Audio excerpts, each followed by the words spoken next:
وہ شخص جو دعا کرتا ہے اللہ میری بیوی کی طرف سے مجھے آنکھوں کی ٹھنڈک نصیب فرما، اگر صبر نہیں کر سکتا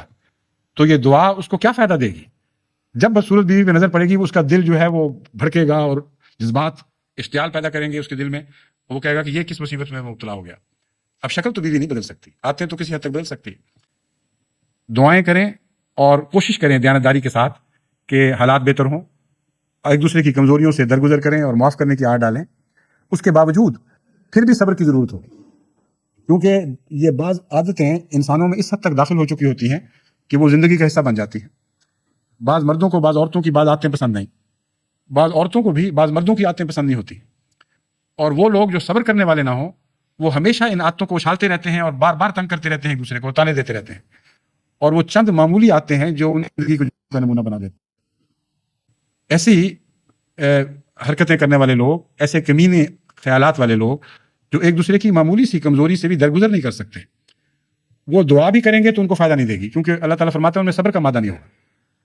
جنت ان کو ملے گی جو ساتھ صبر کی صلاحیت بھی رکھتے ہوں۔ سب کچھ کرنے کے بعد، کوششوں کے بعد، دعاؤں کے بعد پھر بھی دیکھیں گے، عورتیں دیکھیں گی کہ مردوں کی بعض کمزوریاں بیچاروں کی جو دور نہیں ہو رہی تو وہ صبر کے ساتھ ان سے گزارا کریں گی۔ مرد دیکھیں گے کہ بعض بیویوں کی کمزوریاں جو نہیں دور ہو رہی، بعض ان کے اختیار ہی میں نہیں ہوتی، مثلا شکل صورت ہے، تو لازماً وہ شخص جو دعا کرتا ہے اللہ میری بیوی کی طرف سے مجھے آنکھوں کی ٹھنڈک نصیب فرما، اگر صبر نہیں کر سکتا تو یہ دعا اس کو کیا فائدہ دے گی؟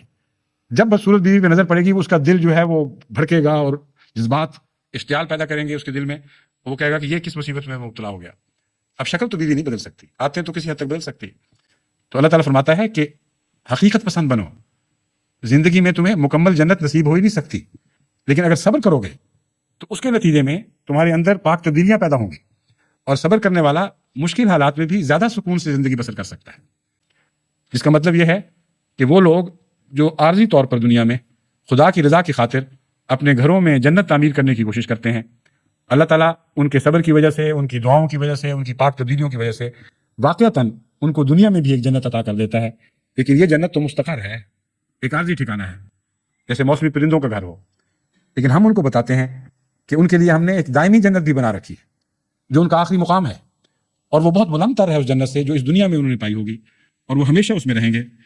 پھر فرمایا قل ما یعبأ بکم ربی لولا دعاؤکم، خوب ان کو اچھی طرح سمجھا دو کہ اگر تم دعا نہیں کرو گی جس طرح کی دعا کا حق ہے تو پھر خدا کو تمہاری کچھ بھی پرواہ نہیں ہوگی۔ اس کا مطلب یہ ہے کہ وہ لوگ جو دعا کو اس طرح نہیں کرتے، اس دعا کا حق اس طرح ادا نہیں کرتے جیسا بیان فرمایا گیا ہے، وہ لاکھ کوشش کر لیں خدا کی مدد کے بغیر ان کی دنیا کی زندگی سنور نہیں سکتی،